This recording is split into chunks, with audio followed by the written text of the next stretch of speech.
Sayyidina Ali berkata, Nabi Muhammad, pada saat detik-detik terakhir nafasnya, aku melihat bibir beliau menggerakkan dengan 2 kali gerakan. Aku dekatkan telingaku, aku mendengar beliau berkata, ummati, ummati, umatku, umatku, kata Nabi Muhammad SAW. Bahkan pada saat detik-detik terakhir nafasnya, Nabi Muhammad masih memikirkan kalian sebagai umat.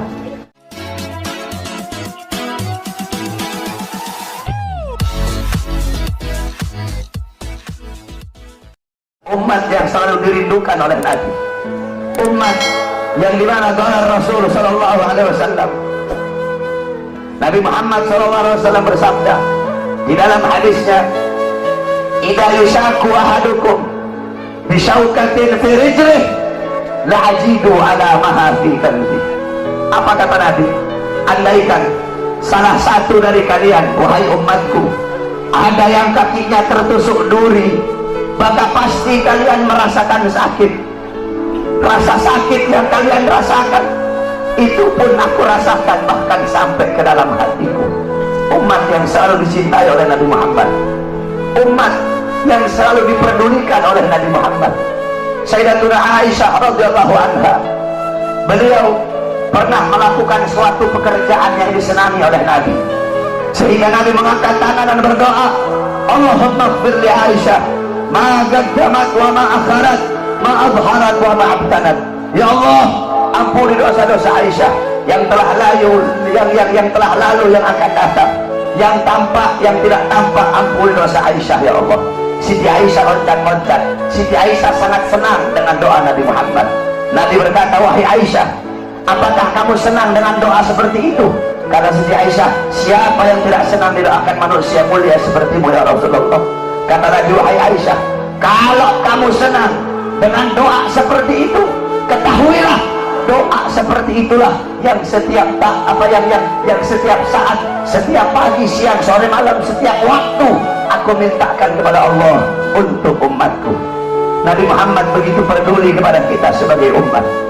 Beruntung kalian menjadi umat yang dimana qala Sayyidina Ali karamallahu wajhah, inna Rasulullah fi akhir nafsi haragat syafataihi marratain fa'algaitu sam'i fasami'tuhu yaqul ummati ummati faqabilah Rasulullah.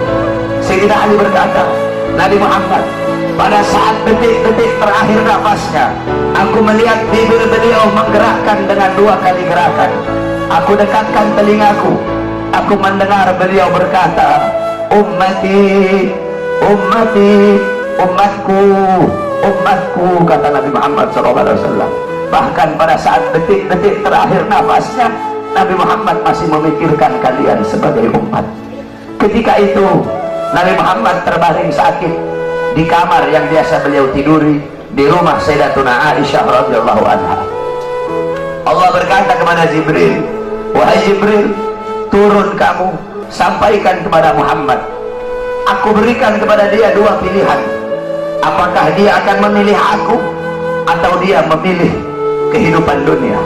Kalau dia memilih kehidupan dunia, akan aku panjangkan umurnya. Tapi kalau dia memilih aku, sampaikan kepadanya, pada hari ini akan datang ajalnya. Turun Jibril membawa firman tersebut. Kemudian Jibril menyampaikan, ya Rasulullah, Allah memberikan kepada kamu 2 pilihan. Apakah engkau memilih Allah atau memilih dunia? Kalau engkau memilih Allah, pada hari ini akan datang kematianmu. Kalau kamu memilih dunia, Allah panjangkan umurmu. Apa kata Nabi Muhammad? Wahai Jibril, sudah tentu aku lebih memilih Allah. Bagiku kehidupan sebenarnya bukan dunia. Kehidupan sebenarnya bagiku ketika ruhku berpindah menghadap Allah subhanahu wa ta'ala. Pergi Jibril membawa kabar tersebut. Kemudian Allah memanggil Israel, wahai Israel, wahai pencabut nyawa, turunlah kamu ke dunia. Pasang muka yang paling bagus, pasang wajah yang paling bagus. Kamu akan mencabut nyawa makhluk yang paling mulia, yaitu Nabi Muhammad. Kamu cabut nyawa dia, itu pun kamu izin dulu kepada dia, mau tidak dia dicabut nyawanya. Kalau dia mau, kamu cabut. Kalau dia tidak mau, kamu kembali kepada aku. turun Israel membawa perintah Allah untuk mencabut nyawa baginda Nabi besar Muhammad. Israel berdiri di depan pintu rumahnya Nabi. Israel tidak berani langsung masuk rumahnya Nabi. Israel berdiri di depan pintu rumah Nabi Muhammad. Israel mengucapkan salam. Assalamualaikum ya Rasulullah, Assalamualaikum ya Habibullah, Assalamualaikum ya Safiyullah. Pintu rumah dibuka oleh Sayyidatuna Fatimah. Sayyidatuna Fatimah putrinya Nabi membuka pintu rumah tersebut. Siti Fatimah berkata, siapa engkau? Apakah engkau tidak lihat ayahku sedang terbaring sakit? Israel menjawab, aku yang memisahkan anak dengan orang tua, aku yang memisahkan orang tua dengan anak, aku yang memisahkan suami dengan istri, aku yang memisahkan istri dengan suami, aku yang menjadikan anak-anak menjadi yatim, aku yang menjadikan istri-istri menjadi janda, aku yang meramaikan kuburan, aku pemisah antara kehidupan dan kematian.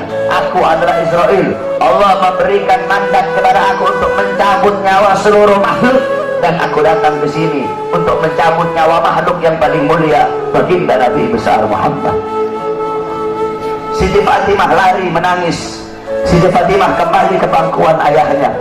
Siti Fatimah berkata, wahai ayahku, engkau akan wafat. Wahai ayahku, kau akan meninggal dunia. Israel sudah ada di depan ingin mencabut nyawamu ya Rasulullah. Rasulullah berkata, jangan kau bersedih wahai Fatimah. Wahai Fatimah, ketahuilah, setelah kematianku engkau adalah manusia yang pertama kali akan menyusulku.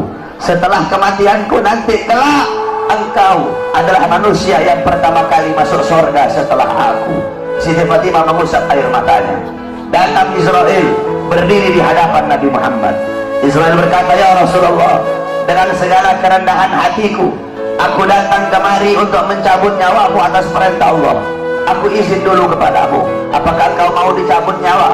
Kalau engkau mau, aku cabut. Kalau engkau tidak mau, aku kembali kepada Allah Subhanahu wa ta'ala. Nabi Muhammad berkata, ya Jibril, wahai Jibril, aku belum puas meninggalkan umatku kalau belum diberi jaminan oleh Allah Subhanahu wa ta'ala. Nabi Muhammad masih memikirkan nasib kita sebagai umat. Nabi Muhammad pergi menghadap apa? Jibril pergi menghadap Allah. Jibril berkata, ya Allah, kekasihmu Rasulullah meminta jaminan untuk umatnya. Apa kata Jibril? Ya Rasulullah, ya Allah, kekasihmu meminta jaminan untuk umatnya.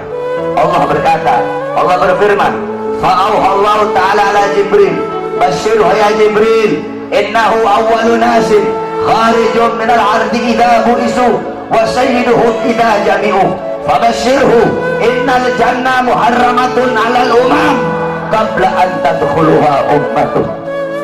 Tadi Allah berkata kepada Jibril, wahai Jibril, sampaikan kepada kekasihku Muhammad, dia adalah manusia yang pertama kali akan aku bangkitkan dari dalam kubur. Dia adalah manusia yang menjadi pemimpin seluruh manusia di dunia dan akhirat. Dia menjadi pemimpin kelak ketika hari kebangkitan. Dan sampaikan kepadanya, jaminan dariku, surga aku haramkan untuk dimasuki oleh umat manapun sebelum surga dimasuki oleh umatnya. Turun Jibril bawa wahyu tersebut. Rasulullah berkata, al-an qarrat aini, sekarang aku senang, sekarang aku puas. Cabutlah nyawaku wahai Israel. Dicabut nyawa Nabi Muhammad SAW. Ketika dicabut nyawa Nabi Muhammad mendesak. Nabi Muhammad berkata, dicabut lagi nyawa Nabi Muhammad. Nabi Muhammad berkata, Nabi Muhammad merasakan sakit. Di sebelah kanannya Nabi ada sebuah cawan berisi air. Nabi Muhammad meletakkan tangannya di cawan tersebut. Beliau usap air keringat yang keluar dari wajah beliau. Kemudian beliau berkata, wahai Israel, apakah seperti ini rasa sakit dicabut nyawa? Israel berkata, iya ya Rasulullah, seperti itulah rasa sakit dicabut nyawa. Nabi berkata, apakah rasa sakit seperti ini juga yang nanti bakal dialami oleh umatku? Apakah rasa sakit seperti ini yang nanti bakal umatku rasakan wahai Israel? Israel berkata, ya Rasulullah, rasa sakit seperti itulah yang nanti bakal dialami oleh umatmu. Rasa sakit seperti itulah yang nanti bakal dirasakan oleh umatmu. Mendengar itu Nabi Muhammad menangis. Nabi Muhammad mengangkat tangan. Doa terakhirnya Nabi Muhammad, harapan terakhirnya Nabi Muhammad, doa yang menutupi wafatnya Nabi Muhammad SAW. Beliau mengangkat tangan dan berdoa, Allahumma khaffifana ummati fi sakaratil maut. Ya Allah, ringankanlah sakaratul maut umatku. Ya Allah, permudahkanlah sakaratul maut umatku. Aku nabi mereka, aku pemimpin mereka, aku penanggung jawab mereka. Ya Allah, biar aku menanggung seluruh rasa sakit sakaratul maut umatku. Biar aku menanggung beban penderitaan rasa sakit mereka. Ya Allah, umatku tidak akan kuat, mereka tidak akan sanggup. Ya Allah, biar aku Muhammad menanggung rasa sakit sakaratul maut umatku. Apa yang telah kau lakukan untuk Nabi Muhammad? Apa yang telah kau korbankan untuk Nabi Muhammad? Nabi Muhammad berjuang untuk kalian. Nabi Muhammad menanggung rasa sakit sakaratul maut kalian, karena begitu cinta beliau kepada kalian sebagai umat. Saya dan kalian, kita tidak bisa membalas jasa-jasa Nabi Muhammad SAW. Sekalipun kalian melangkah dari rumah kalian menuju kuburnya Nabi Muhammad, kalian tidak akan bisa membalas jasa-jasa Nabi Muhammad SAW.